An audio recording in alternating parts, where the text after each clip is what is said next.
nós temos a 6ª conferência, que é com o professor, que é as experiências de escolas brasileiras baseadas na Escola da Ponte. E o professor Dr. José Pacheco, que vai, assim, nos desafiar nesta metodologia muito importante das escolas brasileiras, baseada na Escola da Ponte, é mestre em Ciências da Educação pela Faculdade de Psicologia de Ciências da Educação da Universidade de Porto. Coordenou desde 1976 a Escola da Ponte, da qual ele é idealizador. Instituição em que se notabilizou pelo projeto educativo baseado na autonomia dos estudantes até a data da sua aposentadoria. Está desde abril de 2011 a colaborar diretamente no projeto Âncora, uma ONG em Cotia, São Paulo do Brasil, que segue o mesmo ou idêntico modelo de ensino. É autor de livros e de diversos artigos sobre educação, definindo-se como um louco com noções de prática. E a gente sabe, ele vai ter mais subsídios para dizer para a gente que aqui em Santa Maria vai começar uma experiência de escola baseada na metodologia da Escola da Ponte. Que tal se a gente se soma a essa ideia e o Mobrec, com certeza, quer estar juntos, ajudando e aprendendo. Professor Pacheco, a gente gostaria que... acredito que todos já conhecem, né? O professor Dr. José Pacheco. Uma salva de palmas bem forte.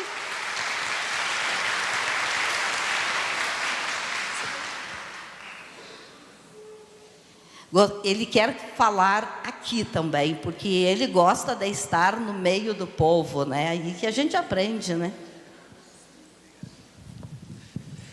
Bom dia, amigos. Muito obrigado por esta oportunidade, mais uma, de conversar com companheiros do mesmo ofício e aprender. Eu recordo-me ter estado aqui a primeira vez há meia dúzia de anos, neste espaço,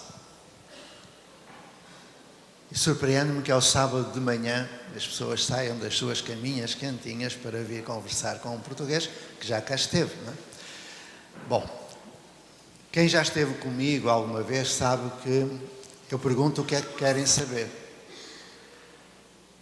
Eu tenho muita coisa que eu gostaria de conversar convosco, mas não sei o que é que vos interessa conversar.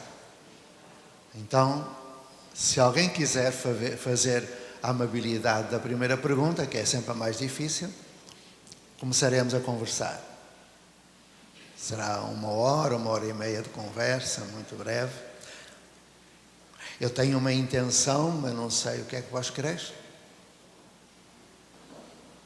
Se alguém quiser fazer pergunta, pode levantar o seu braço, eu vou lá com o microfone. Então pronto, já é. Nós tínhamos combinado, pronto. Como nós sabemos, professor, que o senhor já está há um tempo aqui no Brasil, mas certamente deve acompanhar ainda a escola em Portugal. Como está a caminhada da Escola da Ponte atualmente em Portugal, sem o José Pacheco diretamente lá? Quem são os protagonistas dessa história agora por lá? Obrigado, Tiago.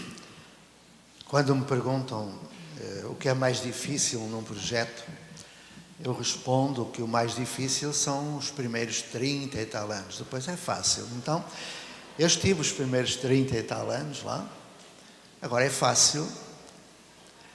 Eu tenho ido a Portugal, não só pelos netos, tenho 5 lá, mas também porque a Ponte inspirou muitas outras escolas. Estive lá em fevereiro, março e vou ter que voltar em novembro, embora eu não queira sair do Brasil, tenho que sair porque tenho de ir lá, porque a Escola da Ponte continua, vai fazer 40 anos no próximo ano, o projeto. No próximo ano há 2 grandes efemérides. os 50 anos de Reggio Emília e os 40 anos de Escola da Ponte, e continua lá, já na terceira geração. Muitos dos professores que estão na Ponte foram meus alunos, e só restam 2 professoras de há 40 anos atrás. Então a Ponte está bom, está boa, mas, como eu gosto de ficar mais no Brasil, porque aprendo e me comovo, eu não sei se vou dar uma novidade, mas posso dizer que nós temos no Brasil projetos que foram muito além da Escola da Ponte. Lá em Portugal, os projetos que se inspiram na Ponte são quase todos geridos por ex-alunos meus da faculdade, eu sou muito vaidoso, e quando eu encontro aqueles projetos, são cerca de 50 projetos num país tão pequenino como aquele, e encontro sempre ex-alunos meus que agora têm 40 e tal anos de idade e que estão a fazer coisa muito bonita. Aqui no Brasil, estou há 14 anos, estou morando há 9, e em alguns lugares eu verifiquei a possibilidade de ir muito além daquilo que a Ponte fez. A Ponte rompeu com o paradigma de educação tradicional e com pleno êxito, não é? Mas não é suficiente. E nada melhor que um Brasil para permitir ir muito além da Escola da Ponte. Porque Portugal, apesar da crise, ele está numa situação de Europa próspera, de velhas repúblicas, velhas democracias. O Brasil é um país a começar, ou a recomeçar. E uma Escola da Ponte aqui no Brasil seria inútil. Quando me dizem, vai fazer como a Ponte, eu não quero. Não quero. A verdade é que, inspirado nas bases da Escola da Ponte, isto é, que escolas são pessoas, não são edifícios, são pessoas, que as pessoas são os seus valores, que os valores transformados em carta de princípios dão origem a projetos político-pedagógicos, e considerando que essas pessoas vivem não apenas dentro da escola, aqueles 12 anos ou menos, mas são parte efetiva de uma comunidade, e que nessa comunidade mais alargada, que é um país, o Brasil continental, se verifica uma situação que tem de ser corrigida. Estou a falar do Lava Jato, estou a falar dos 150 brasileiros que são assassinados diariamente, estou a falar de 30 milhões de analfabetos que a escola produz, estou a falar de 56 bilhões de reais que a corrupção leva no sistema educativo anualmente, estou a falar que apenas 1/10 dos alunos do terceiro ano conseguem desempenho mínimo em matemática, estou a falar que há 5 milhões de crianças em idade escolar fora da escola, estou a falar que o Brasil está no segundo lugar dos índices de desigualdade no mundo, estou a falar de tanta coisa que não pode compactuar com a reprodução do modelo de uma escola europeia. Tem de ir muito além. E foi isso que eu encontrei aqui. Para dar sentido ao resto da vida que eu tenha, eu envolvi-me em muitos projetos. Inspirado na Ponte, com certeza. O objetivo é o mesmo. Fazer dos nossos jovens seres mais sábios e mais felizes. Mas ninguém pode ser feliz quando o outro não é feliz. Eu existo porque o outro existe. Não é? A minha liberdade começa onde começa a liberdade do outro. E no Brasil não é isso que acontece. Então no Brasil eu acompanho muitos projetos inspirados na Ponte, mas que são brasileiros, mas que são fundamentados numa lei de diretrizes e bases que um Florestan Fernandes, um Darcy Iluminados fizeram.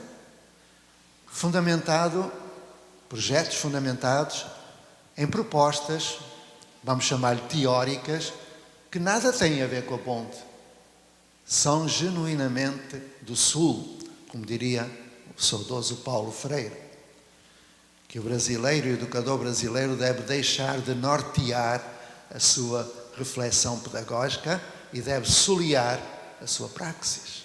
Então estou a aprender a soliar. Estou a aprender a soliar adotando propostas científicas de autores brasileiros, esquecendo a ponte para sempre. Porque a ponte é uma excelente escola e vai continuar, mas ela tem por referência todos os grandes avatares da educação europeia e norte-americana. Uma Maria Montessori, tem um Dewey, tem o Claparède, tem o Ferrier, tem o Cuisinet, tem toda aquela gente da educação nova, tem o Freinet, tem o Rio Vasquez da pedagogia institucional, tem toda a base filosófica europeia do Monnier, da educação personalizada, tem a proposta de Dautrin, tem... por aí vai. Até aos atuais, ao Gilles Deleuze, ao Edgar Morin. Porém, o Brasil é outra coisa. Eu senti isso quando vim, porque eu vinha... Ainda hoje sou muito arrogante, muito vaidoso. Eu luto muito, mas perco sempre. Vão ver que durante este bocadinho eu vou dar mostras disso. Porque quando nós passamos por experiências exitosas, nós somos muito presunçosos. Eu falo por mim. Penso que já descobri a roda da educação. Então, muitas vezes me dou comigo a criticar-me porque devo ser mais modesto e não sou. Mas voltando à questão. Quando no Brasil eu procuro caminhos, eu despimo muito do meu etnocentrismo, não é? Do meu europeísmo, para me situar num tempo e num espaço de uma sociedade que sofre, por razões que eu não quero evocar e que vós sabeis muito melhor que eu, mas que tem tudo o que precisa para melhorar. Tem os melhores professores que eu já conheci. Professores que ganham mal e querem fazer bem, que é uma coisa extraordinária, eu nunca tinha visto. Tem os melhores teóricos, os falecidos e os vivos. Vós tivestes aqui, nesta semana, alguns. Então, eu vim para aprender e comecei a ler os teóricos brasileiros. Comecei por um que se chama, ou chamava, vou falar dos mortos, porque dos vivos eu não gosto de falar, porque eles ficam zangados se eu me esqueço de algum. E é verdade, é verdade. Então, comecei por estudar Alessandro Serchai. Reparei que eu vou dizer nomes que provavelmente não conheceis. Se alguém conhecer, dá um sinal, que eu peço que falem um pouquinho sobre o autor. Alessandro Serchai, italiano, naturalizado brasileiro, que em 1905, ouviram bem o ano? 1905, antes da Scuola dei Bambini, da Maria Montessori. A Maria Montessori cria a sua Escola dei Bambini em 1907. O que eu aprendi com Alessandro Serchai? Que o Brasil precisa de uma nova construção social de aprendizagem, que não pode seguir os caminhos da escola da modernidade, porque não tem nada a ver com isso. Não tem nada a ver com isso. Depois, 1907, Eurípides Barçanufo, que nada deixou escrito, mas que fez uma obra de uma dimensão. Outra comunidade de aprendizagem em Sacramento, Minas Gerais. Quem for espírita sabe do que eu estou a falar, quem for católico também, porque ele também foi católico, ele foi tudo. Naquele tempo ele tinha um colégio onde os jovens faziam astronomia, teatro, desenvolvimento local e também a matemática, o português, não é? Por exemplo, um dos seus discípulos, Tomás Novellino, criou o educandário Pestalozzi, que deu origem a todo o movimento. E aluno de Tomás Novellino foi Roberto Crema. Estão a ver já a linhagem? Eu fui descobrindo isso. E depois descobri uma senhora que pode ser considerada à margem da escola, mas não é. Nise da Silveira, que é extraordinária mulher. Nise da Silveira, o engenho de dentro. O Carl Jung perguntou quem é esta mulher. E Jung, discípulo de Freud, é brasileira. Depois fui recuperar a educação nova de Lourenço Filho. Estudei o Lourenço Filho, estudei depois, muitos, Júlio Mesquita, fui estudar o Anísio, claro, incontornável Anísio Teixeira. E do Anísio passei para o Darcy. E do Darcy voltei a um homem que para mim é um dos maiores, Lauro de Oliveira Lima, que é extraordinária personagem, que eu conheci. Fui procurá-lo no Recreio dos Bandeirantes, encontrei a casa dele, tenho todos os livros dele autografados. Que coisa extraordinária. Lauro de Oliveira Lima escreve em 1962, por isso é que eu digo que a ponte está muito atrasadinha. O Brasil está muito mais avançado, só que não sabe, porque tem a síndrome do vira-lata do Nelson Rodrigues. O que vem de lá de cima do norte é que é bom, o que está cá dentro não presta. Uma coisa extraordinária.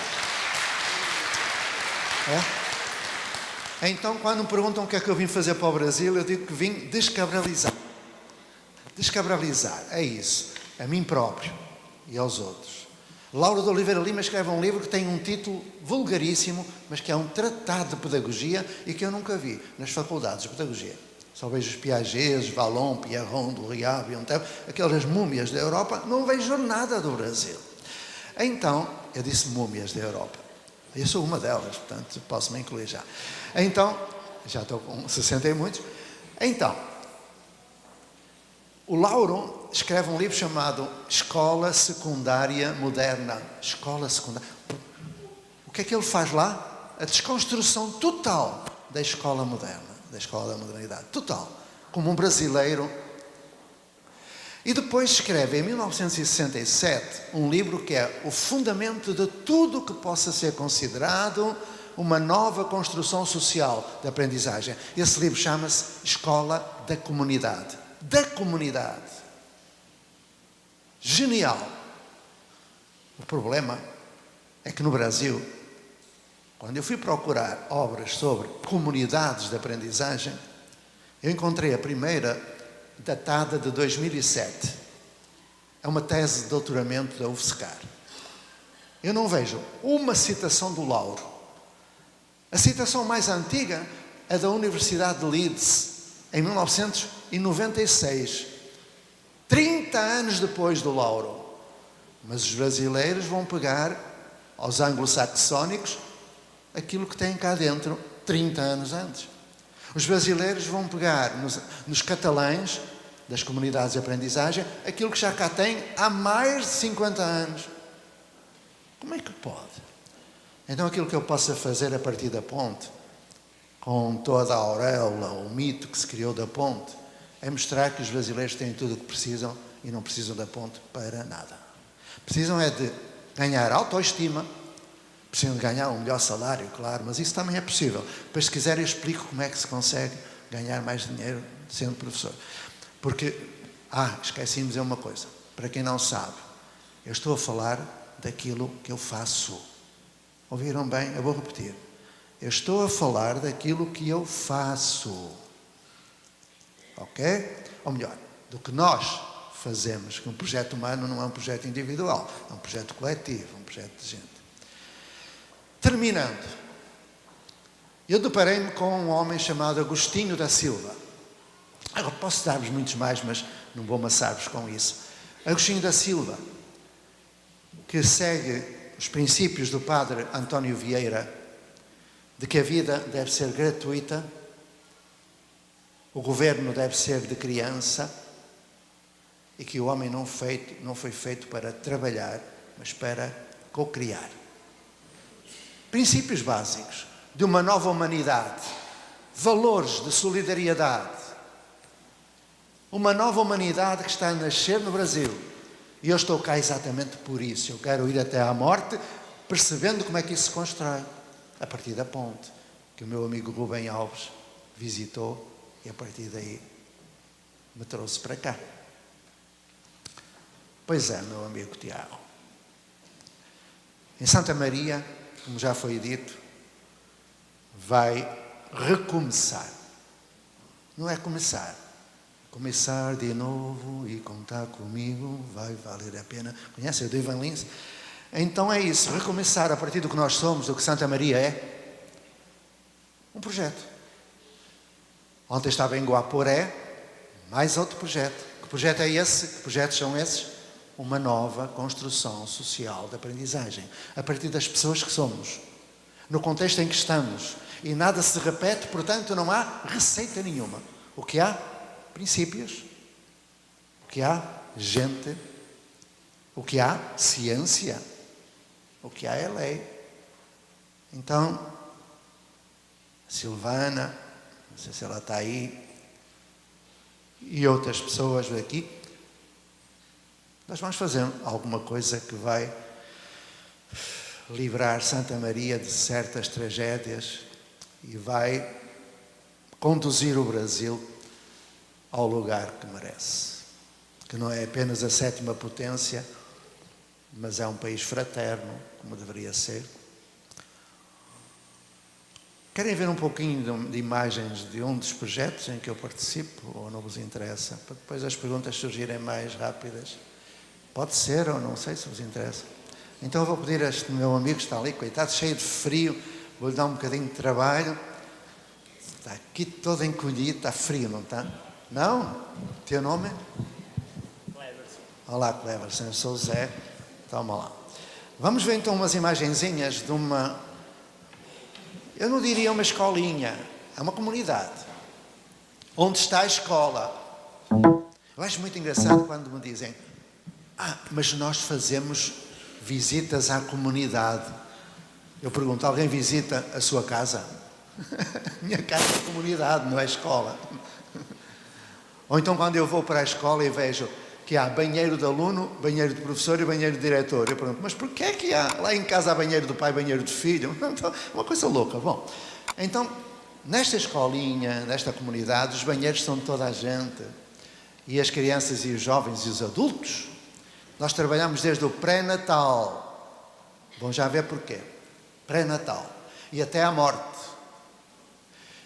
Então, neste lugar, toda a gente aprende em todo lugar. Aprendemos uns com os outros, mediatizados pelo mundo, não é? Saravá, Paulo Freire. Então, é isto. Vou explicar um pouquinho o que isto é. Vamos ver o... Deixa-me ver qual será. Talvez logo o primeiro lá em... Não, esse não. O Bom Dia Brasil, o Bom Dia Brasil.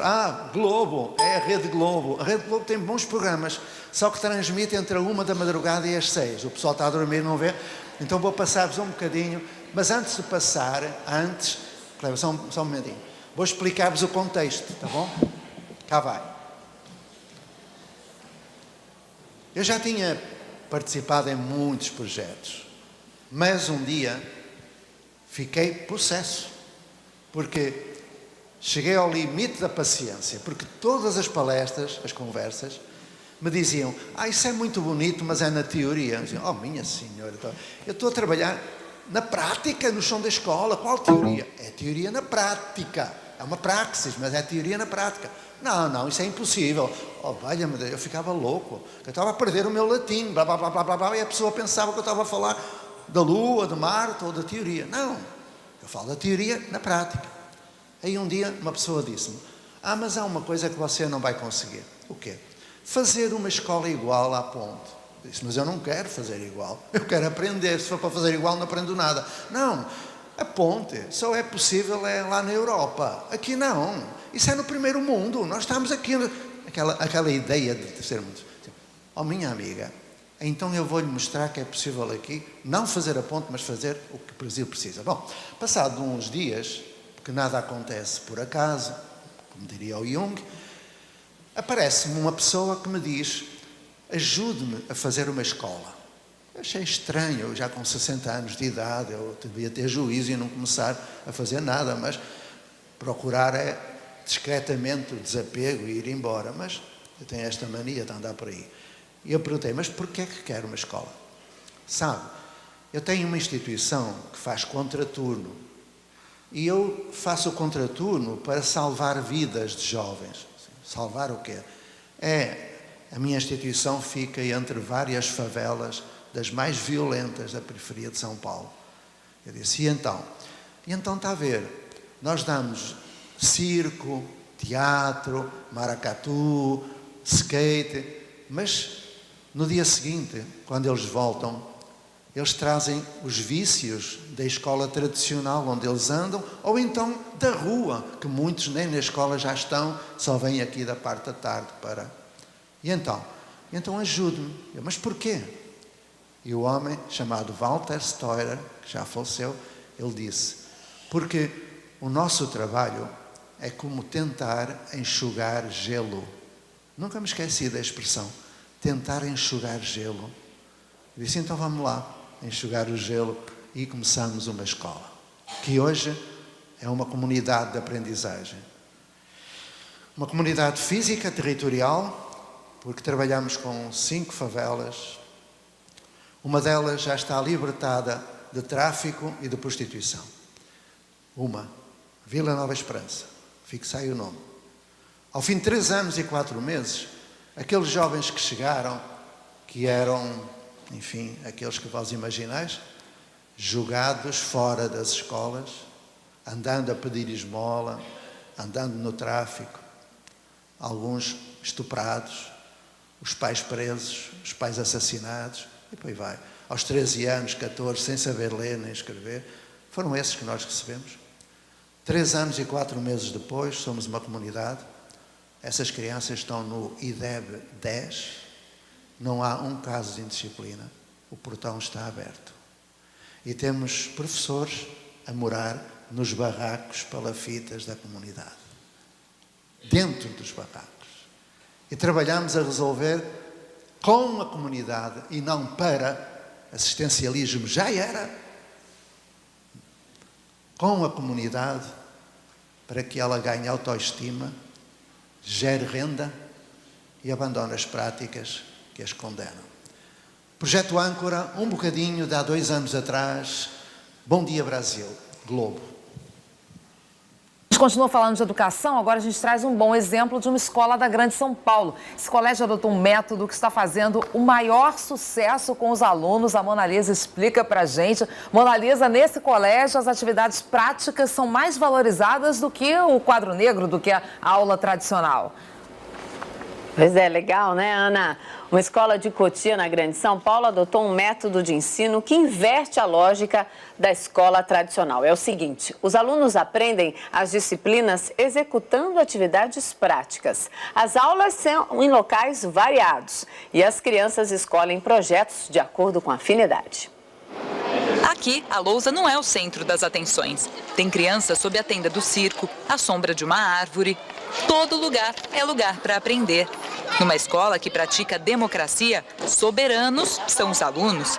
Cada um tem seu próprio roteiro de estudos. Organiza a rotina com a ajuda de um tutor.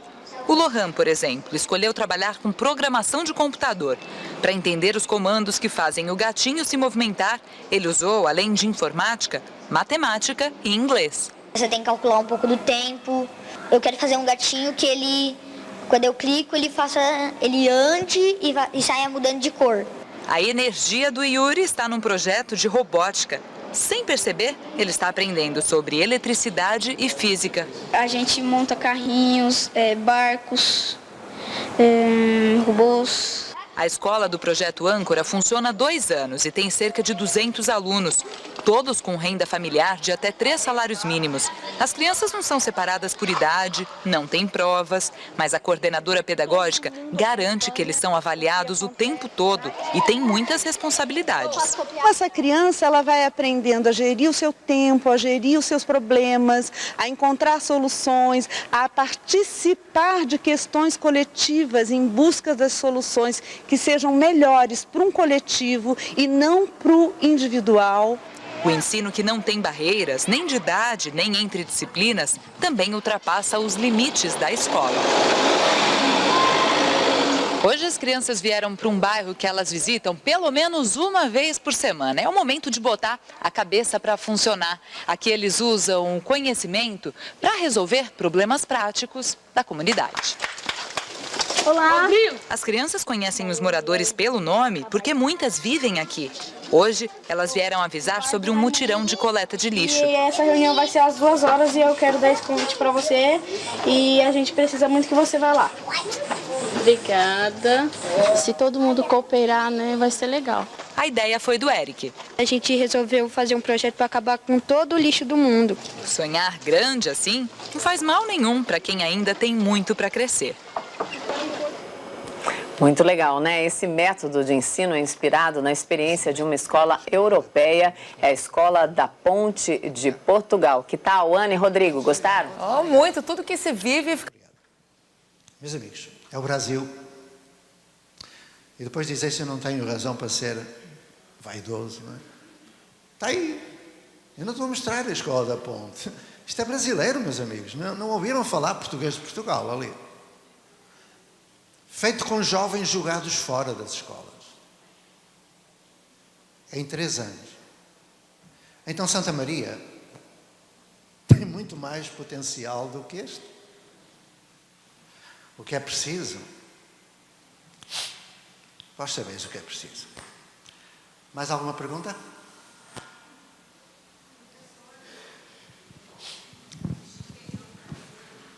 Eu vou a Padres. Obrigado.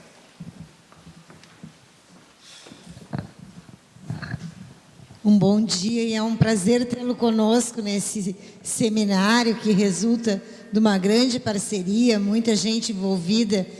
E eu gostaria de saber, esses professores que trabalham na Escola da Ponte,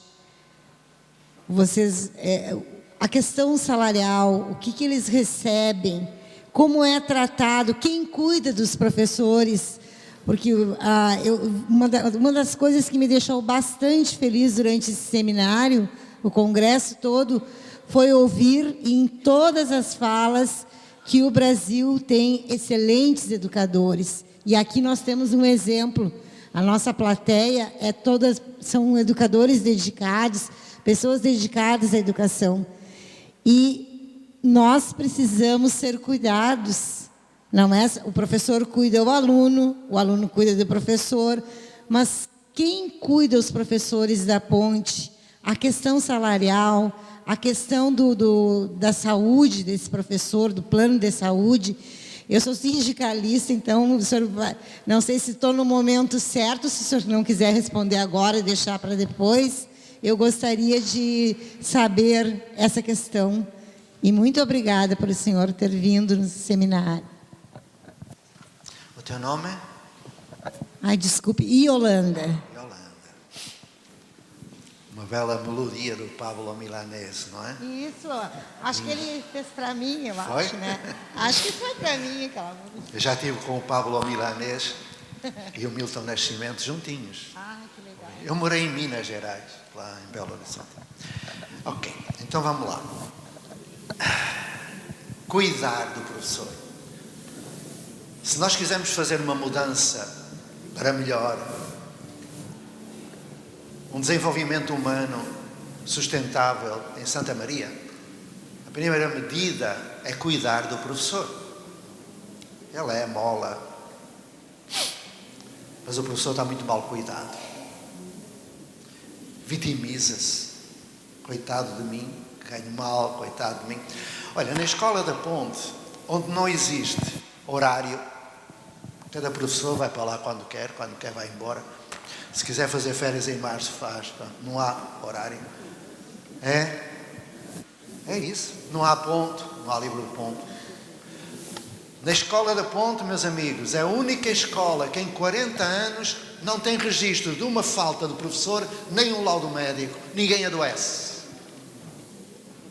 Nas outras, que têm livro de ponto, que têm portão fechado com câmara digital, com catraca, que têm a obrigatoriedade de entrar toda a gente à mesma hora. Eu nunca percebi como é que toda a gente tem que entrar à mesma hora. Se me explicarem, eu devagarinho, porque português leva tempo para pensar. Portanto, se me explicarem porque é que todos têm que entrar à mesma hora, porque é que não há respeito pela cronobiologia, que é uma ciência, então esses professores não adoecem. Eles são bem cuidados. Eles recuperaram quer a autoestima, quer o apreciar da comunidade. A comunidade defende aqueles professores de uma maneira que vocês nem imaginam. Porque esses professores bem cuidados cuidam bem dos filhos deles. Bom, não é milagre.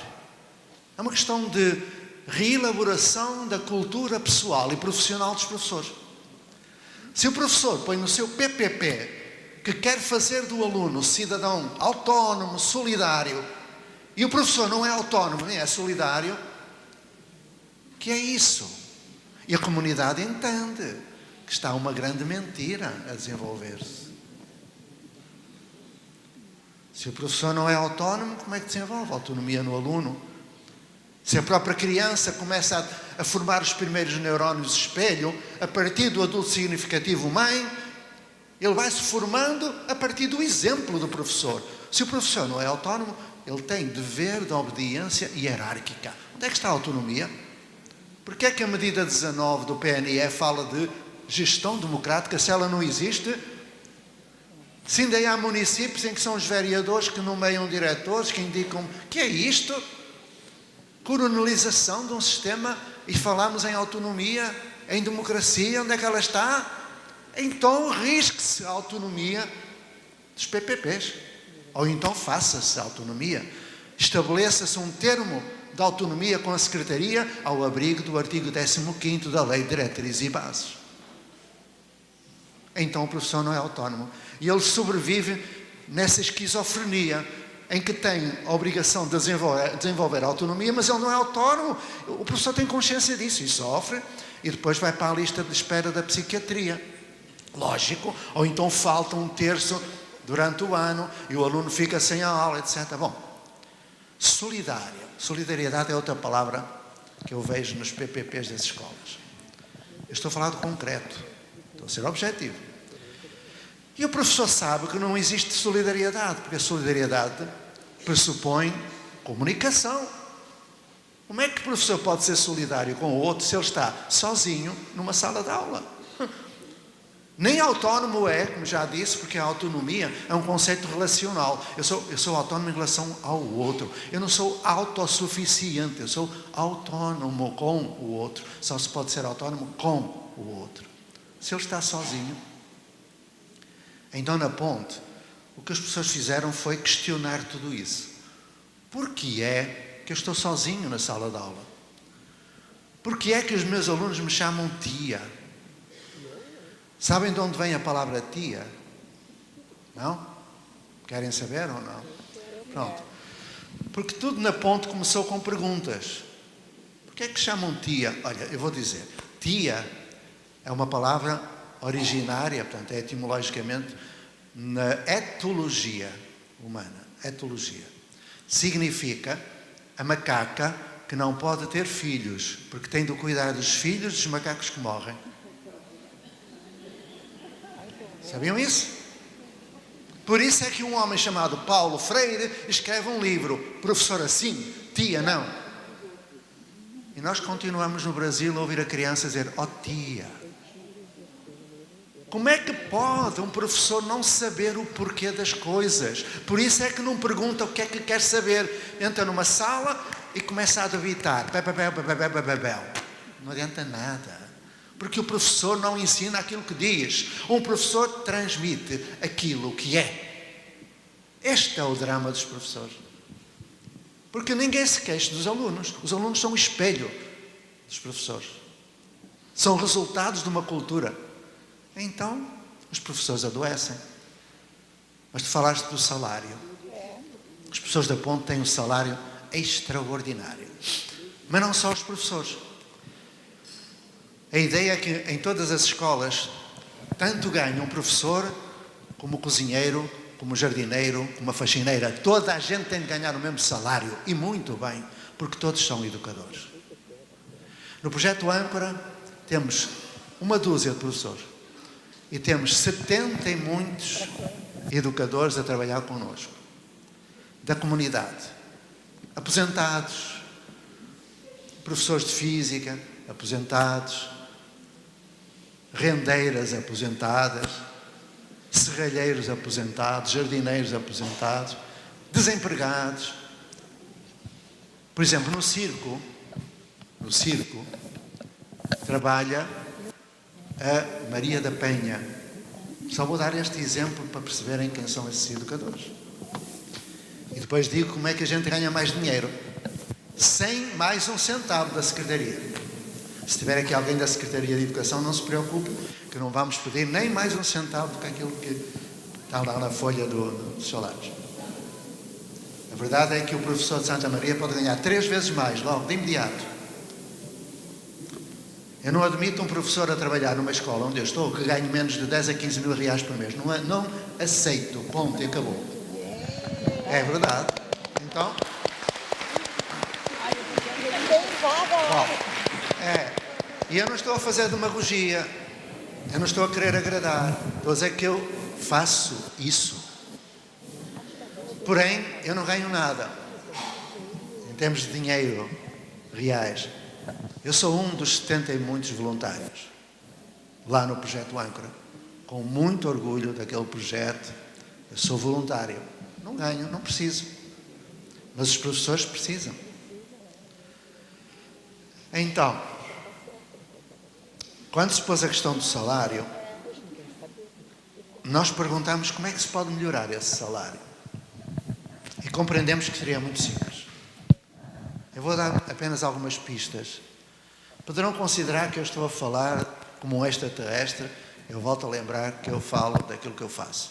Mas antes vou dar o perfil do voluntário, que é educador. Cá vai. Maria da Penha, 68 anos de idade. Nunca foi à escola.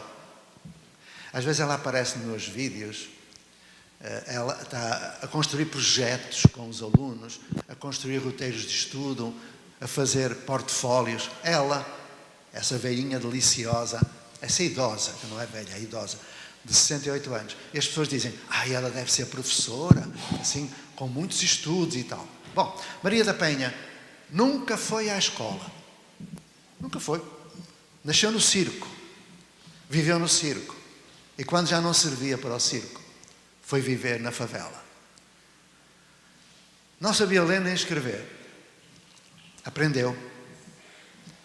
Um dia ela estava sentada no circo, à espera dos jovens para fazer aquelas coisas que ela ensina, mas eu vi que ela estava com um ar muito preocupado.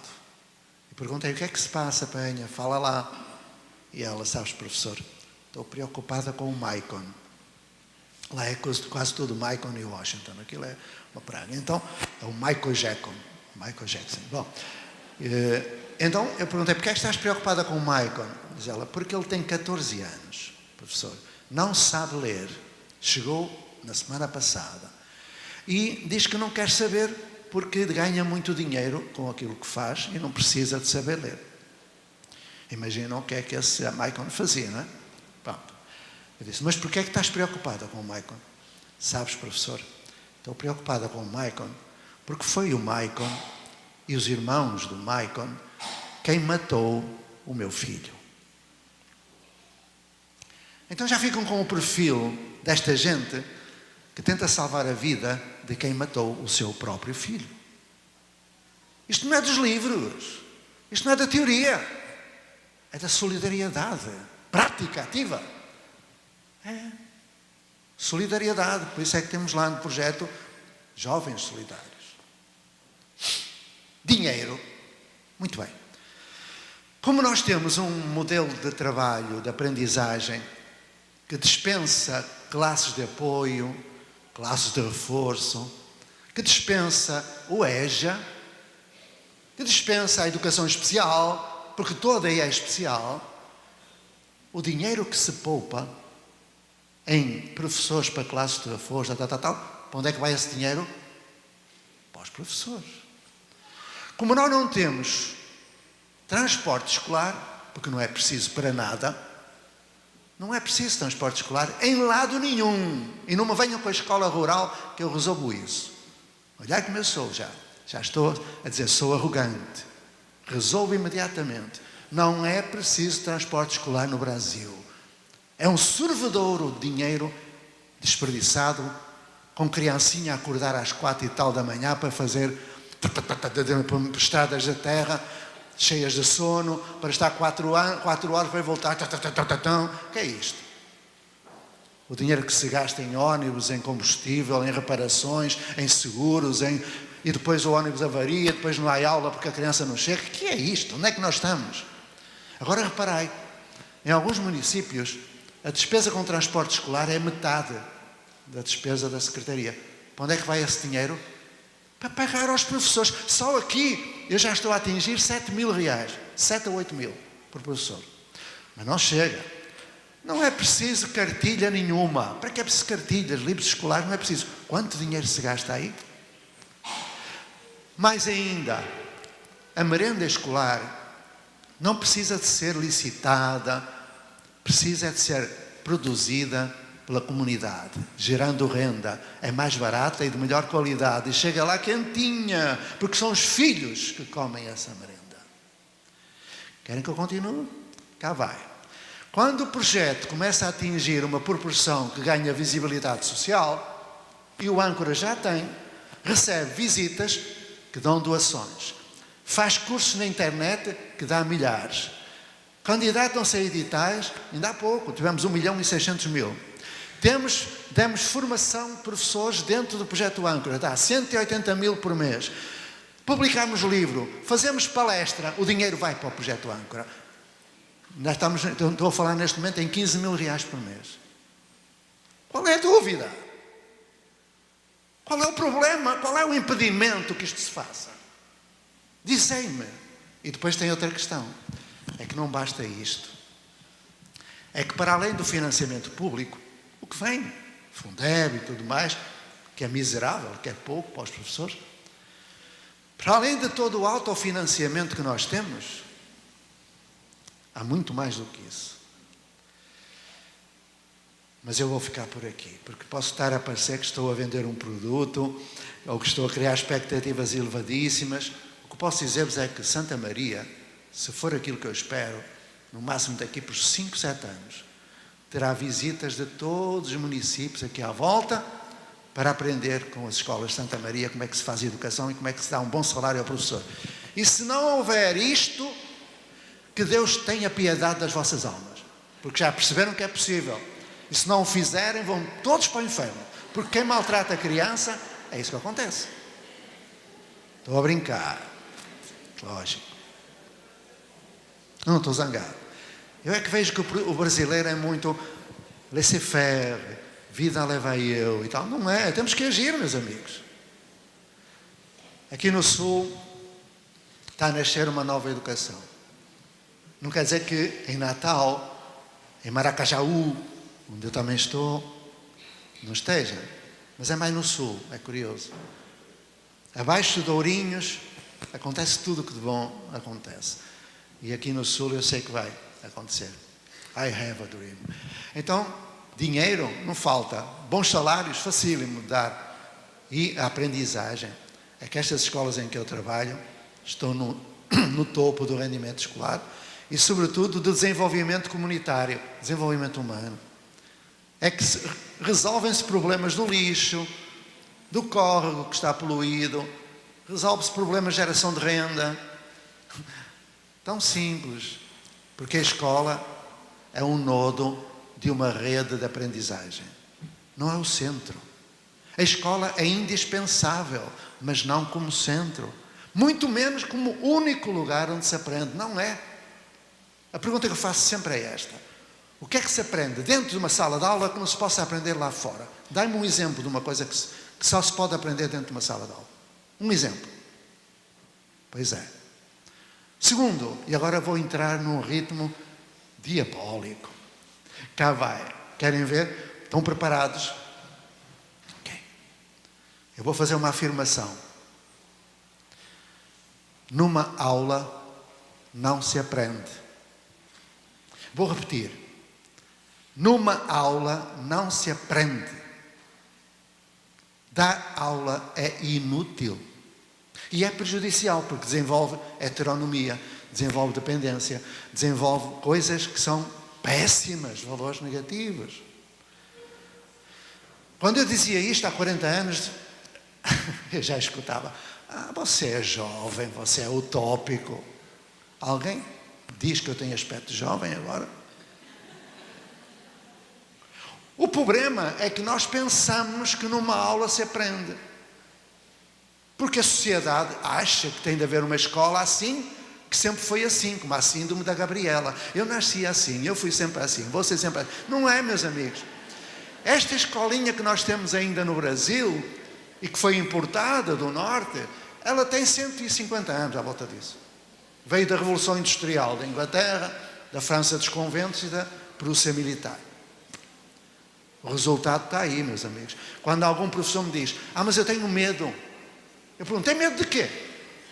Eu tenho medo de uma escola que cria 30 milhões de analfabetos, de uma escola que faz os professores adoecer. Disso eu tenho medo. Do resto não tenho. Tenho é prudência. Prudência.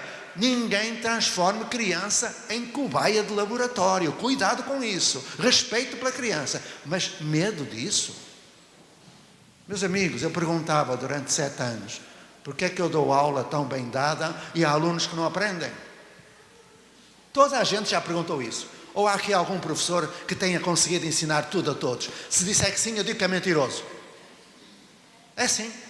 Então, se nós não conseguimos ensinar tudo a todos, estamos a infringir o artigo 12º da Lei de Diretrizes e Bases. E se nós a partir daí não fazemos nada, estamos a infringir o artigo 23º da Lei de Diretrizes e Bases. Pois é, eu estou a falar da lei.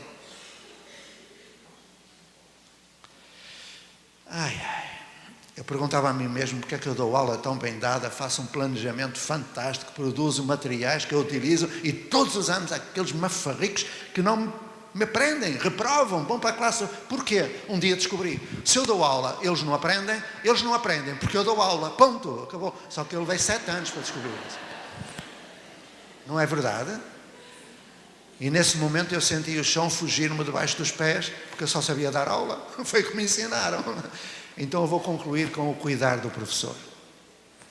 Cuidar do professor é dar-lhe possibilidades de transformação, de reelaboração da sua cultura, dar segurança. E eu penso que é isso que eu sei fazer. Dar segurança aos professores que querem mudar. Depois, dizer a esses professores que têm de respeitar aqueles que não querem mudar. Respeito por quem não quer. Porque depois eles vêm. Desde que haja alguns que mostrem a possibilidade, os outros vêm. Porque os outros apenas estão mais possuídos por essa velha cultura. Porque têm crenças. Não têm saberes, têm crenças. O professor precisa de outra formação. É que eu chamo transformação vivencial. Se algum de vós quiser passar connosco no projeto Âncora uma semana de imersão, nós temos uma casinha dentro daquele espaço maravilhoso, com 6 caminhas, banheiro e uma cozinha. Recebemos ao domingo à noite, que é isso, todas as semanas é isto. Ao domingo à noite nós acolhemos, e bem acolhido, adormecem, segunda de manhã, por volta das 6:30 para as 7, aí vamos nós. Esses 6, e os professores do Âncora, e os animadores, voluntários, começam a defrontar as situações do cotidiano, os conflitos, a necessidade de procurar que uma criança se interesse, a comunidade que tem um problema para resolver. E esses 6 estão connosco segunda, terça, quarta, quinta, sexta. No sábado de manhã, quando vão embora, choram. Mas a gente tem que dar lugar a outros que vêm a seguir. Só são 6 caminhas. Eles têm que ir embora para a gente mudar a roupa da cama, preparar tudo. Eles vêm. Quando saem do Âncora, já não são os mesmos. Porquê? Porque vivenciaram. Porque vivenciaram. Claro que não vão copiar. Longe de mim a ideia de copiar o Âncora. Não, mas eles já são diferentes. Porquê? Porque a formação de professores não é isso. E eu não estou a fazer a crítica de nenhuma universidade.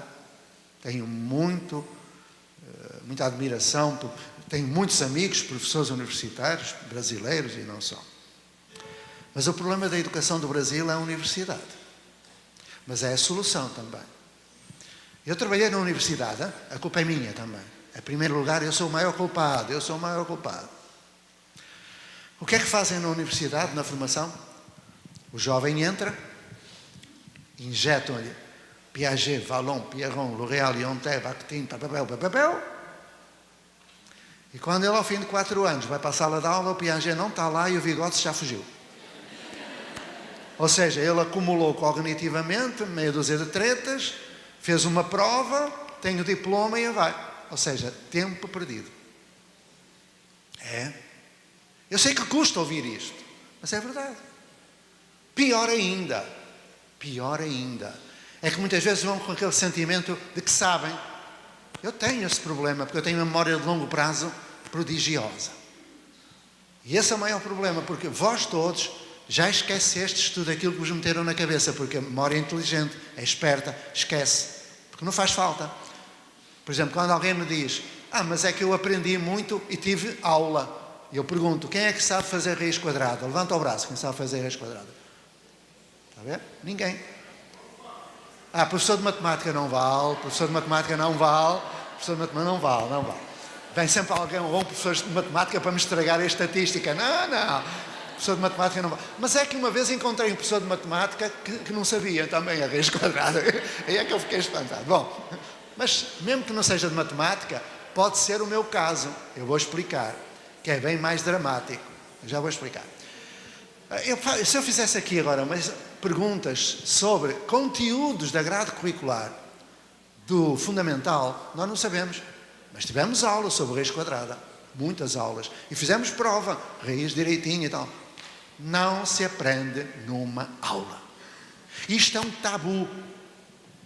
Bom, maior problema do que esse, é este que eu vou dizer, é que a profissão de professor é a única em que o estágio acontece antes de tirar o curso. Sabiam isso? É a única. O médico faz o curso, vai fazer residência. O engenheiro faz o curso, vai para um gabinete de engenharia fazer estágio. Um homem tira um diploma de direito, vai para um gabinete de advogados fazer estágio. O professor não. O professor entra em estágio aos 6 anos de idade. Entra numa escola e está 12 anos em estágio, ouvindo aula. Depois, quando chega à universidade, mais 4 anos ouvindo aula. E até na aula escuta métodos ativos. Coisa linda. O professor ensina métodos ativos, mas eles estão inativos. O professor ensina zona de desenvolvimento proximal, trabalho de paz, socioconstrutivismo, mas ele está sentado, quietinho, tirando apontamentos para fazer uma prova. Está na aula. O que é que ele vai fazer? Dar aula. O que ele viveu. Chama-se isso isomorfismo na formação. É um conceito que está em todas as teses de doutoramento. Todas sobre formação. Isomorfismos, isomorfos, a mesma forma. O modo como o professor aprende é o modo como o professor ensina. Pronto. E estamos a perder tempo com cursos, com módulos, com seminários, a gastar dinheiro mal gasto, que não serve para nada. O que foi que mudou com tantos congressos, com muitos anos de curso, o que foi que mudou nas escolas? O que foi? Praticamente nada. Porque o que fica é aquilo que se vivencia, não aquilo que se escuta. Não tem significado. O professor não está em projeto. Se o professor não está em projeto, não aprende. Se não tem significado, não aprende. Mas há pior ainda. Já é dramático, mas é muito pior. O cuidar do professor na formação é muito pior ainda. Eu vou só terminar com este exemplo. Um dia, o Ministério da Educação fez uma descoberta fantástica. Que tínhamos no Brasil 30 milhões de analfabetos. Entre literais e funcionais estão à volta de 30 milhões. Ou seja, 1/7 da população. O que é que faz? Lança um pacto pela alfabetização na idade certa. Deveria ser na idade incerta, porque eu não sei qual é a idade certa. Meus amigos, eu durante 29 anos fui especialista em alfabetização. Ouviram? Especialista, que é o que não existe no Brasil. Também não existe em Portugal, só existe na Ponte e mais umas dezenas de escolas. Onde as crianças aprendem em 2 ou 3 meses. Aliás, quando elas chegam à escola já sabem ler. Sabiam isso? Qualquer criança brasileira que chega à escola já sabe ler. Identifica centenas de palavras associadas a conceitos e objetos. Vou dar exemplos. Coca-Cola. Qualquer criança diz Coca-Cola. Big Brother, McDonald's, até em japonês, Toyota. Elas leem tudo. Mas elas entram na escola, as crianças reagem muito mal ao meu discurso. Coitadinha, ela vai embora. Pronto. E a mãe arranja o pretexto para ir também. Se quiserem, vão também, comecem a chorar e vão embora. Isto é assim, a reação é tremenda. Mas também vai faltar pouco tempo, mais meia horinha eu liberto-vos. Libero-vos. Eu gosto muito da palavra libera. Bom, ok. A criança chega a sabendo ler, ao fim de algum tempo, é apelidada de analfabeto. Porquê? Porque ela entra na escola, é colocada dentro de uma sala, com um professor, com um método, quando elas todas são diferentes, no mesmo ritmo, quando todas têm ritmos diferentes, com o mesmo capital cultural, quando elas têm culturas e repertórios linguísticos diferentes, todos escrevendo da mesma maneira, todos utilizando os mesmos estilos de inteligência, como se todos fossem iguais. Coitada da professora, ela faz o que pode. Eu também ensinava o papipipopu e o tatatitotu. Quando eu percebi que havia mais 20 e tal abordagens, eu fui estudar. E hoje sei muitas. E damos a cada um, dentro do ritmo dele, aquilo que ele precisa. Pronto, em equipe. Mas vamos adiante. O que eu quero dizer, quando se pensa assim, o que é que se faz no pacto pela... Faz-se o seguinte, faz-se capacitação. Não é? Formadores de formadores e depois multiplicação. Errado! Quem é que faz essa formação da universidade? Os professores que fizeram a formação inicial desses professores. E vão fazer a mesma coisa. Pessoas que têm um cabedal científico invejável. Não duvido da honestidade intelectual dessa gente. Alguns são meus amigos. Sabem da teoria da alfabetização coisas incríveis. Só que eles nunca puseram os pés no chão de uma sala de aula. Eles não sabem o que fazem.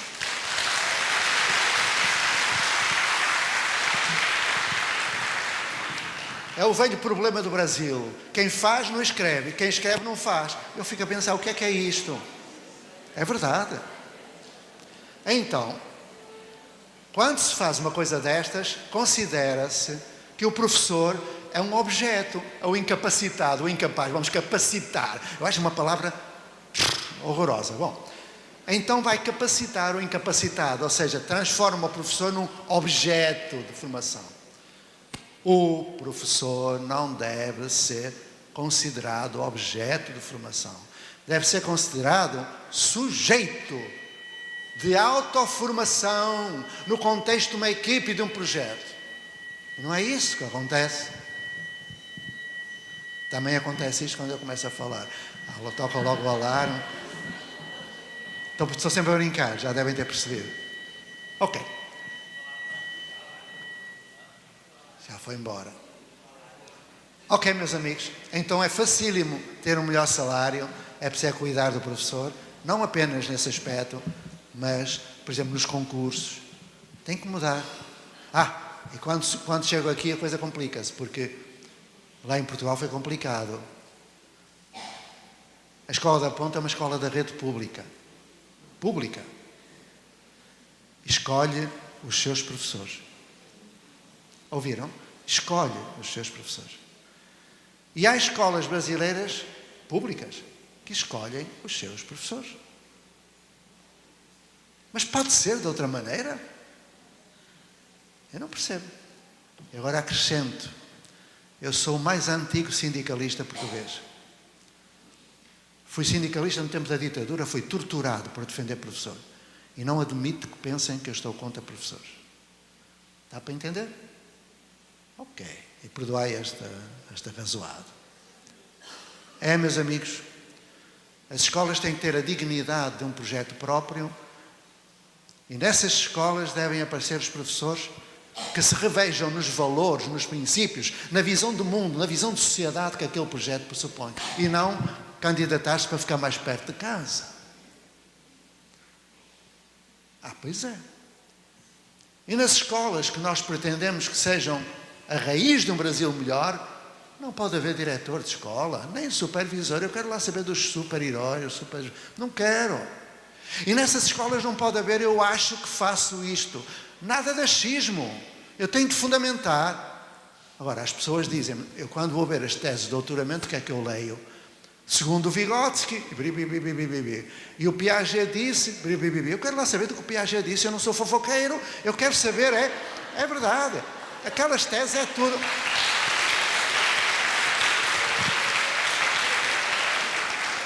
Eu estou a mentir. Eu quando pego numa tese de doutoramento na área da educação, fulano disse isto, fulano disse aquilo, eu quero lá saber. Eu se quiser saber o que fulano disse, eu vou ler o livro do fulano. Oh, está mal, está mal. Isto foi alguém do MEC que me mandou para aqui, para isto. Bom, ou o Richard. Bom, adiante. Aqui não é o Richard. Meus amigos, vamos a uma das últimas perguntinhas, que eu já estou a falar demais. Eu tenho muita coisa ali em vídeo, mas... Obrigado. Já vai aí o microfone.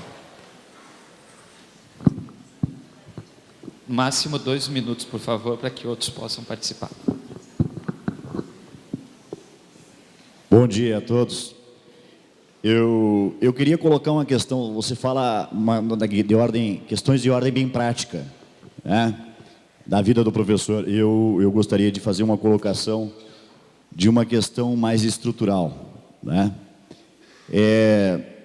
Quando a gente fala em educação, né, primeiro acho que deveria perguntar qual ser humano nós queremos formar, né? Qual escola devemos ter para formar esse ser humano? Educar para quê? Educar para quem? Qual é o papel do professor nesse processo? O que é esperado do professor? E o que nós vemos hoje, em grande parte, é que o que se espera do professor é que formem um educando adaptado e acomodado aos desígnios do mercado. Nós temos hoje uma grande exigência de mudança na escola, e eu vejo isso de forma muito clara. Quando se fala em mudança na escola, se fala em mudança pensando no mercado e de como o mercado pode formar para aumentar sua competitividade e sua lucratividade. Então, e eu particularmente me identifico com a linha de pensamento que contrapõe a esse pressuposto, bate de frente com ele. Eu, em princípio, entendo como educador, eu me recuso, digamos assim, a ser um papagaio que reproduz aquilo que uma estrutura excludente completamente, que alija completamente a grande maioria do processo de produção e de distribuição de riqueza, que eu possa ser um agente que contribua para que isso se perpetue e as coisas permaneçam como estão. Então eu, como educador, eu contraponho esse pressuposto. E recentemente nós vimos na mídia, e tem até um deputado aqui do Rio Grande do Sul, do Partido Progressista, que quer criar um projeto de lei que puna o professor que cometa assédio, que ele chama de assédio ideológico, dizendo que o professor não deve manifestar-se ideologicamente na escola. Eu quero dizer que eu tenho uma ideologia e não tem como essa minha ideologia não transparecer nas minhas aulas. Mas parece que esse projeto quer colocar uma mordaça nos professores, só quer que o professor possa fazer o papel que interessa ao mercado, ou seja, formar o educando com uma visão empreendedora, uma visão que se adeque aos desígnios do mercado, aos desígnios do liberalismo. Então eu gostaria de colocasse sobre essa questão, você falasse um pouco, que essa questão que eu entenda como central, uma questão estrutural, normalmente não é abordada nos congressos que a gente participa. Obrigado.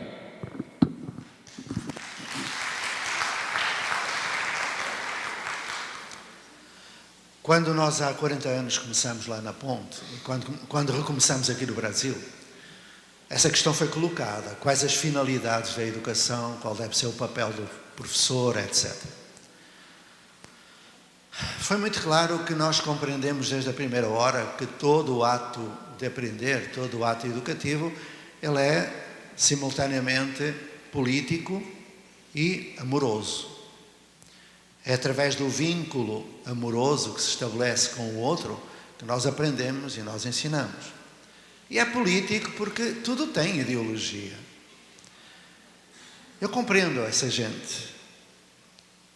E quando me diziam há 40 anos, mas vós ides fazer uma escola de contra-poder, de contra-hegemónica, e se fazia assim, não, nós vamos fazer aquilo que consideramos que é a nossa coerência, a nossa visão do mundo, portanto temos que fazer aquilo que nós consideramos que é necessário. Ah, mas isso é político. Pois é, tudo é político, tudo. Quem disser que não faz um ato político, ignora que o faz. O que nós fizemos foi preparar os jovens para esse mercado, mas sobretudo para outra sociedade, e prepará-los de modo que eles não ficassem esquizofrénicos, que soubessem sobreviver no quadro de uma sociedade selvagem, de capitalismo selvagem, de predação de tudo o que é recurso, numa sociedade desigual, enfim, que soubessem sobreviver dignamente, mas que construíssem paralelamente novos tipos de escola, de educação e de sociedade. Isso aconteceu. Mas para isso eu tive que fazer, por exemplo, um grande sacrifício na minha vida. Eu fui prefeito da minha cidade. E esta? Fui prefeito da minha cidade porque, contra o poder, eu acabaria destruído. O que nós fizemos foi não ficar sozinho. Este é o primeiro grande passo. Não ficar sozinho na sala de aula. Recusar. Fundamentando na lei e na ciência. Perceber que as escolas não são geridas pela pedagogia, são geridas pela burocracia. E o que nós fizemos, depois de estar na prefeitura e na variação, eu fui para o Conselho Nacional de Educação. E aprovámos uma lei, a Lei de Bases. E aprovámos o enquadramento jurídico da autonomia das escolas. E aprovámos a Lei da Autonomia. E na Lei de Base do Sistema Educativo colocamos o artigo 45º que diz: em todas as decisões de política educativa, os critérios de natureza pedagógica devem sobrepor-se aos de natureza administrativa. Aí está. É o que falta ao Brasil. Hoje quem dirige a educação são os burocratas, são os tecnocratas. Temos 3 milhões de professores, dos quais 1 milhão não trabalha com criança nem jovem. E esta? Meu amigo, se quiser saber mais, eu mando-te uns livrinhos, e o que está nos livros eu não falo, mas tem a resposta à tua questão. Tu sabes ler. Não vou agora dizer o que está nos livros. Eu mando os livrinhos para a internet e vou deixar o meu e-mail. O tempo está acabando, vou deixar o meu e-mail. É um livrinho. Tá bom? Então o meu livrinho, eu tenho muitos livros que são gratuitos, mas também distribuo em PDF para quem quiser. Cá vai o meu e-mail, que tem a resposta, eu mando o livrinho. E depois conversamos, trocamos figurinha pela internet. Cá vai. J. Pacheco. J. Pacheco, ponto, um pontinho. Não esqueçais o pontinho. Muitas vezes esquecem o pontinho para dizem que eu não respondo. Pois não chega. J. Pacheco, ponto, 1951, 1951. É 64 anos. @gmail.com. Ok? Mais uma. Eu não estou a fugir à resposta, até porque é muito importante essa questão. Só que está lá no livro e quem quiser eu mando. Tem muitos livros. Esse livro chama-se Formação e Transformação. Um deles. Bom dia. Meu nome é Natane. Eu sou acadêmica do curso de licenciatura em Ciências Biológicas do Instituto Federal Farroupilha. E eu queria perguntar por que hoje em dia ainda há tanta resistência dos professores aqui em adotar as aulas práticas em vez de só teoria e sair daquela também teoria de que o professor é a autoridade dentro da sala de aula e o aluno não tem abertura para dialogar ou perguntar ou falar a sua opinião e o professor dizer que está errado. E como é que eu faço para fazer um estágio em Portugal? Não precisam de ir a Portugal. Bom, cara amiga, muito simples. Primeiro, eu não quero crucificar esses professores universitários. Eles têm razões para agir assim. Os professores protegem-se. Não é fácil ser professor universitário. Eu fui. Sobrevivi porque tinha sempre a escola da ponta ao lado e se eu me zangasse ia embora, não estava... Mas quando eu cheguei à escola, à primeira universidade, eu trabalhei em duas. Fiz formação de professores, formação inicial, professores de biologia e tal, fui professor, e dei teoria de currículo em pós-graduações, na Faculdade de Psicologia, etc. Bom, repara nisto, um pequeno episódio, para te perceberes porque é que esses professores fazem o que fazem.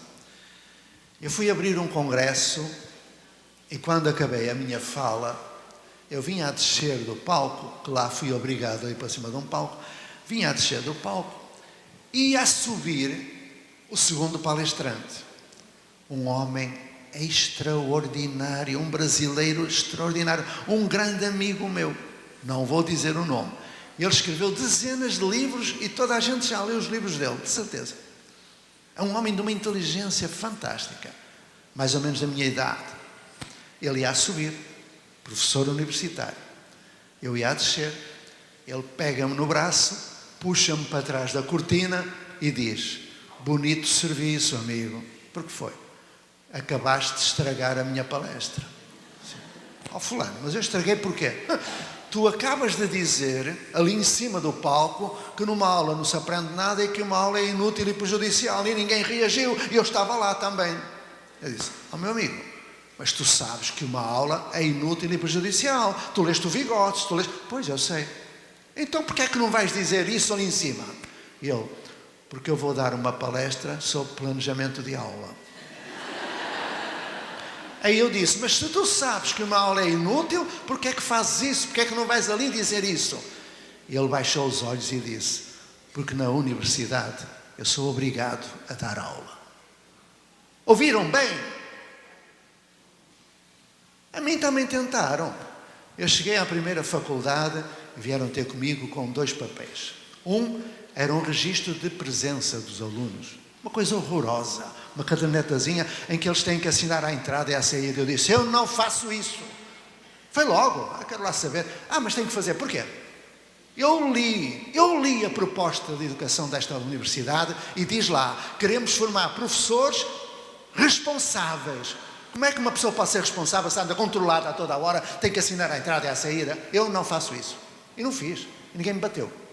Segundo, você tem que fazer já o registro dos sumários das aulas que vai dar. E eu, os sumários, eu não sei o que é que vou dizer, ninguém me perguntou nada, como é que eu já sei?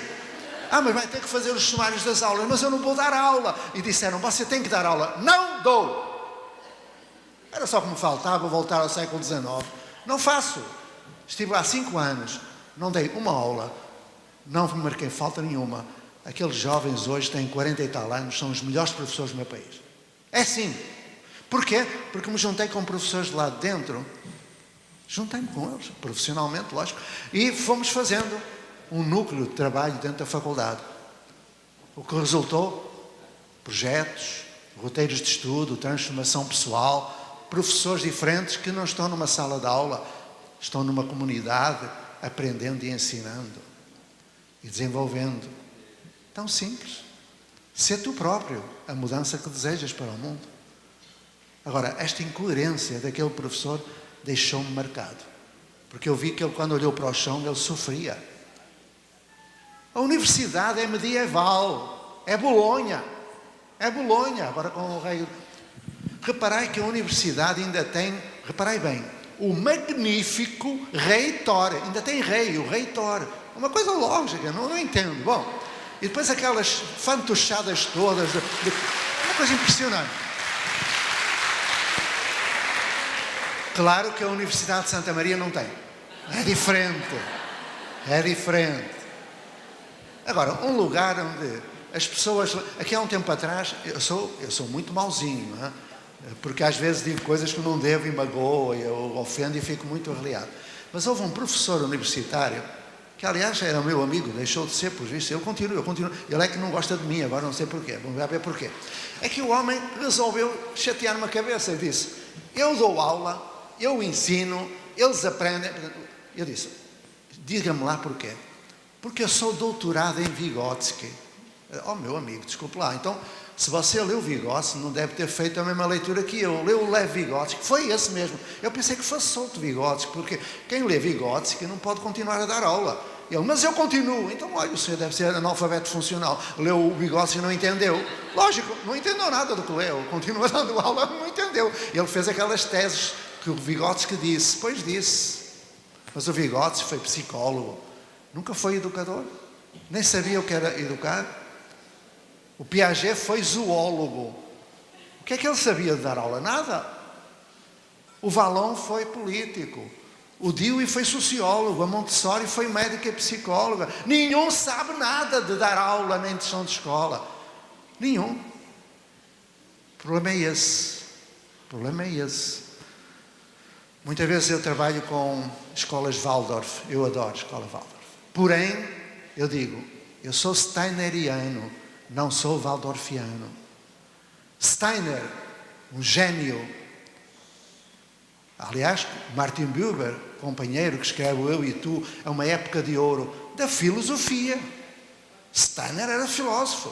Quando ele quis fazer uma escola para concretizar sobre a tua tendência antroposófica, o que é que ele encontra? Uma fábrica de tabacos chamada Waldorf. Fábrica de tabacos, produção em série. Obrigado a ter aula. Nada na escrita de Steiner diz que tem de haver aula. Nada. Mas tem aula, tem horário, tem série, tem tudo. Porquê? Aí o Steiner reagiu. O que lhe aconteceu? Mataram-no. Envenenaram-lhe a comida. Repara bem nisto. É tão forte a tradição, tão fundo a raiz, que nós cedemos a isso. Esquecemos que ao ceder a isso, protegendo-nos na zona de conforto enquanto professores, nós estamos a provocar uma tragédia humana que se reflete no cotidiano deste Brasil. Não é? Então a educação é que nos vai transformar. Não esta que está, mas outra. E já agora deixo-vos uma palavra de esperança. Eu estou a acompanhar muitos projetos, um deles no Distrito Federal, muito próximo de um homem chamado Renato Giannini. Um homem maravilhoso. Eu não sou puxa-saco, nem estou a fazer propaganda eleitoral, nem nada que se pareça. É o melhor ministro que tivemos nos últimos 20 anos. Aproveitai. Por favor, aproveitai, porque ele não vai demorar muito. Porque vão acabar com ele, possivelmente, se os professores não o defenderem. É como o Francisco. Todos os dias eu rezo por ele. Aquele homem vai acabar mal. O Papa. Pois é. São homens... Este Renato Giannini, ele veio da ética, que é o que falta no Brasil, a crise moral que nós atravessamos. É um homem que escuta. Eu conheci os ministros da educação todos, os últimos. Não escutam. Este escuta. Está numa situação incrível, porque aquele ministério é um ninho de víboras, é uma coisa horrorosa. Então ele vai ter que ser protegido, porque também tem boa gente lá, mas aqueles burocratas lá dentro destroem tudo. E como querem manter o poder, então, quando aparece alguma coisa diferente, acabam mesmo. Portanto, discretamente, meus amigos, aproveitemos a oportunidade. Nós temos tudo neste momento. Temos professores maravilhosos, temos os teóricos melhores do mundo, temos um ministério atento e que escuta. O que é que nós queremos mais? E temos um ministério público maravilhoso, não é? O Roberto, maravilha, temos o Sepete Araju, Que diabo, mas o que é que falta? Não falta nada. Falta nós fazermos alguma coisinha para mudar. Não é? Bom, vamos à última pergunta. Duas coisas. O senhor falou das escolas polos. A primeira vez que eu vejo uma pessoa que concorda comigo. O que eu sei das escolas polos, aqui no Rio, praticamente elas nasceram aqui no Rio Grande do Sul, que é um território grande. Como? Na época da ditadura. Eu sei porque a minha cidade, que é Itaqui, não tinha prefeito, tinha interventor, porque era área de segurança. Então, se eu era interventor, eu era da segurança do Estado. Então, o Estado começou a implantar nessas cidades, que eu acho uma coisa horrorosa. Por exemplo, a escolinha que eu estudei, terminaram na época. Por quê? Então, tu vai tirando toda aquela população rural, que são agregadas ali, que conhecem seus costumes, para levar lá para uma comunidade. E acontece até hoje. Há uns 5 anos atrás, eu acompanhei uma prima minha, que era diretora numa escola polo, que eles dizem. Saíam essas crianças às 4 horas da manhã para chegar às 8 horas na escola polo. Então, isso aí nasceu aqui, eu acho assim, aí começou o êxodo rural, porque aquelas crianças foram para a cidade ou para um lugar maior e começaram a se sentir maravilhoso. Segundo, alguém falou a questão da universidade. O professor, principalmente, que dá aula no mestrado e até nas próprias, eles nunca tiveram uma escola de periferia. E agora eu acho que está ficando pior, porque, por exemplo, se essas professoras aqui, que são professoras já da rede pública, se inscreverem para o mestrado, eu estou falando no caso de Santa Maria, não do outro, se inscreverem para o mestrado, eles dificilmente vão entrar. Por quê? Porque eu, na graduação, já tenho a Yolanda, que é uma aluna minha, que já faz algum trabalho comigo. Provavelmente eu vou levar a Yolanda. Por quê? Porque se a Yolanda está fazendo mestrado, eu sou orientadora, a Yolanda não está na sala de aula. Ela pode trabalhar minhas aulas quando eu não posso dar aula para graduação. Como é que a professora que está lá na aula não vai fazer isso? Então, isso aí é um horror que está acontecendo.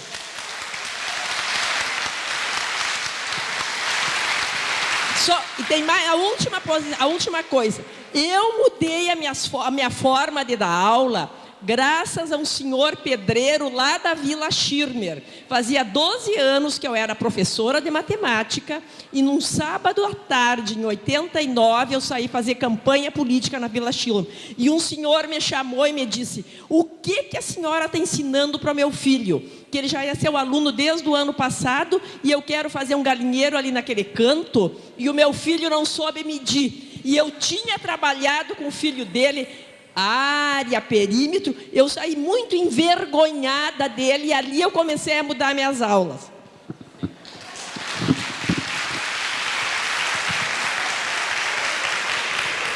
Bom, então vamos lá terminar, eu vou tentar fazer um comentário. Então, quando eu falava de cuidar do professor, a primeira pessoa que tem de ser cuidada, protegida, estimada, é o professor universitário. Ele tem de ser muito protegido, porque ele está sob um domínio de uma coisa horrorosa que se chama reitoria, essas coisas assim. Enfim, eu estou muito traumatizado, sobretudo na PUC, que eu tenho trabalhado muito na PUC e é uma coisa horrorosa. Mas proteger o professor universitário é fundamental, para ele ter a possibilidade de mudar. E criar, sobretudo, é isso que eu gostaria de deixar como ideia, criar protótipos de mudança. Protótipos. De ontem estive num, em Guapuré, e tenho estado em vários. Protótipo é aquilo que não se repete, mas que é referência, mostra que é possível. E esse protótipo tem que ter o poder público, uma escola e a universidade. É esse triângulo. Isso já aconteceu no Brasil, no final da década de 50, naquele período áureo, depois da ditadura do Vargas até 64. Ouviram falar dos colégios vocacionais? Pois é, Maria Nilde Maskelani, coisa maravilhosa, destruída pela ditadura. Vou acabar com um episódio que mostra como se pode aprender na universidade, nas escolas, nas comunidades. Um dia chegou à minha escola um ônibus da Fundação Casa, a FEBEM. Trazia dentro 2 policiais com um fuzil, 7 jovens algemados, uma psicóloga e uma técnica administrativa do tribunal. Saíram os policiais com o fuzil, saíram 7 jovens e a psicóloga veio ter comigo. Aqui é que é a escola da Ponte, assim. É. Ah, ainda bem. Olha, é que nós temos aqui 7 marginais. Este aqui tem 18 anos e matou. Matou, num assalto, matou um homem. Este tem 16 e lá na escola onde ele esteve, pôs um professor em estado de coma. E este, quando ele ia falar ao terceiro, disse: pare com isso. O que é que a senhora quer? É que nós ouvimos dizer que vós aqui fazeis milagres. Oh, minha senhora, milagres, não é? Nós, coitados, somos o que fazemos, coitados de nós, fazemos o que podemos. Não, é que nós ouvimos dizer que vós acolheis aqueles que são jogados fora. Ah, isso é verdade. Temos aí muito síndrome de Down, paralisia cerebral, autista, marginalidade social, expulso de outras escolas. Ah, pois, é que nós queríamos ver se salvávamos algum destes 7. Porque senão eles aos 18 anos voltam para o crime. Se algum deles quisesse ficar nesta escola, nós trazemos e levamos todos os dias. Era mais de 50 km de distância. A FEBEM é mais de 50. Eu disse: está bom, deixe-os entrar, mas tire-lhes as algemas. Ela tirou. Eles entraram e vieram os guardas e eu, lá fora. Ah, mas eles são perigosos. Não importa, deixe estar. Eles entraram e eu perguntei: querem sentar-se? Eles sentaram. Eu perguntei: o quê? O que é que querem saber? Lógico, que é o que eu faço sempre. Aqui também eu fiz.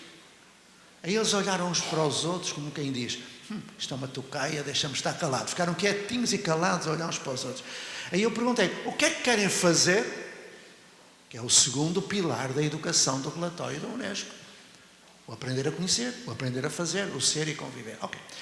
Aí um deles disse: aqui a gente pode fazer o que quer. Pode. Ah, mas nas outras escolas não me interessa, aqui pode. Ah, mas é o que eu quero, você não me deixa. O que é que tu queres? Se eu vier cá para a escola, eu posso trazer uns pássaros? Podes? Podes, mas porquê? É que os pássaros lá na FEBEM, eles sujam tudo, fazem barulho, os guardas dizem que os querem matar. Se eu vier para cá, eu posso, podes trazer? Eu perguntei: onde é que vais pôr os pássaros?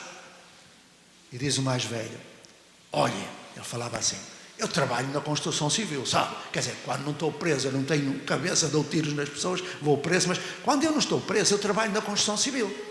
E sabe que eu já fiz um viveiro para pássaros, num condomínio, é assim uma coisa muito grande. Olha, ficava muito bem ali no gramado, tínhamos um gramado. Eu disse: e tu sabes fazer? Sei. E vais fazer sozinho? Não, está aqui a galera. Naquele momento, eles não sabiam, mas eu estava a começar um projeto com eles. E tinha uma equipe de projeto. Porque o professor não existe para preparar projetos existe para construir projetos com, a partir de necessidades, desejos, sonhos, problemas. O professor não existe para planejamento de aula, existe para ensinar o outro a planejar-se, a saber gerir o seu tempo, a sua vida, o seu espaço, os recursos, trabalho de equipe. O professor não existe para dar aula, existe para construir roteiros de estudo que levem à pesquisa, e a pesquisa que pode ser feita nas pessoas, nos livros, na internet. O professor não existe para dar aula, mas para fazer mediação pedagógica, acompanhar processos de descoberta, porque não basta pôr o jovem em contacto com a informação. Isso é um erro. É preciso o educador para fazer mediação, para transformar a informação em conhecimento. Senão não acontece isso. Transformar a informação em conhecimento é praticar os 5 princípios gerais da aprendizagem. De Vygotsky, Brunner, que a aprendizagem deve ser significativa. Eu sei porque é que eu estudo, é para fazer um viveiro. Deve ser integradora, diversificada, ativa e socializadora. Foi isso que aconteceu. Eles começam a interessar-se. Aí eu disse: como é que é esse viveiro? E o mais velho: olha, tem uma base de betão, a gente mete uma cantoneira de alumínio. E disse: para aí. Vamos lá ver. Quantos metros de cantoneira? Isso a gente não sabe. Então põe aí. O que nós precisamos de saber para fazer um viveiro. 2 pontos. Saber fazer medições. Metro. Múltiplos e submúltiplos das medidas de comprimento. À volta o que é que vai ter? Vai ter uma tela. Quantos metros quadrados? Isso a gente não sabe. Então apanhei. Saber calcular a área do retângulo, metro quadrado, múltiplos e submúltiplas medidas, o que eles precisavam de saber para fazer. Olha, e sabes fazer uma planta, orientar a planta, sabes o que é uma escala, sabes o que é proporcionalidade direta? Não, então apanhei. Saber o que é proporcionalidade direta. Que pássaros são, qual é o habitat, o que é que eles comem, qual é a cadeia trófica, qual é o predador. Meia hora depois eu tinha construído com eles um projeto, um roteiro de estudo que tinha dentro 74 conteúdos da grade curricular nacional que eles tinham de aprender para fazer o viveiro. 74, matemática, ciência, história, geografia, português, tudo. Aí eu disse, é isso que vós quereis? É, fazer. Então, ide ter com os colegas lá dentro, perguntai como é que se faz a leitura de um índice, como é que se consulta um dicionário, como é que se faz seleção de informação, como é que se analisa, critica, como é que se compara a informação, como é que se avalia, como é que se sintetiza, como é que se comunica, como é que se faz um portfólio. Vão ter com eles. O que é isso? Vão o que eles dizem. Eles foram, os guardas vieram aflitos, eles foram para lá. Durante 9 dias, eles foram e voltaram. Chegavam às 7 da manhã, iam às 6 da tarde, ao fim de 9 dias estava feito o viveiro. E eles tinham aprendido não só 74, mas muito mais conteúdos. Mas, sobretudo, o desfecho desta história. Ao fim de 9 dias, eles foram a um dispositivo que existe na Escola da Ponte. Isto foi em 1978, há 37 anos atrás. E eles escreveram, os 7 da FEBEM fizeram um viveiro. Quem quiser aprender, 2 pontos, como se calcula a área do retângulo, ou como se faz uma planta, ou o que é um habitat, venha ter connosco, que a gente explica amanhã. Partilha, socialização. No dia seguinte, centenas de jovens sentaram-se à volta do viveiro, centenas. E vêm os 7 da FEBEM com cartolinas, que não havia PowerPoint, não havia internet, e colocam as cartolinas com toda a explicação do processo. E os jovens que estavam lá ouviam a explicação. Olha, reparai, vem esta escala, cada centímetro nesta escala equivale na realidade a tanto. Vamos mostrar. Pegaram na régua, pem. Começaram a fazer o quê? Depois da informação ser transformada em conhecimento, aplicaram o conhecimento numa ação. O que é isso? Competência. E o Pé Renault ainda não tinha nascido. Cuidado. Ele começa a escrever na década de 80 e o livro da Artemed sobre competência é publicado no fim da década de 90 no Brasil. Eu estou a falar de há 37 anos atrás.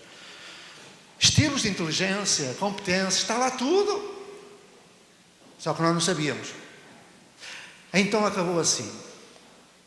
Ao fim de 1h30, em que os professores, sentados entre os alunos, com os seus registros de avaliação formativa, contínua e sistemática, foram registrando as evidências de aprendizagem, recolhendo os instrumentos para constar do portfólio de avaliação.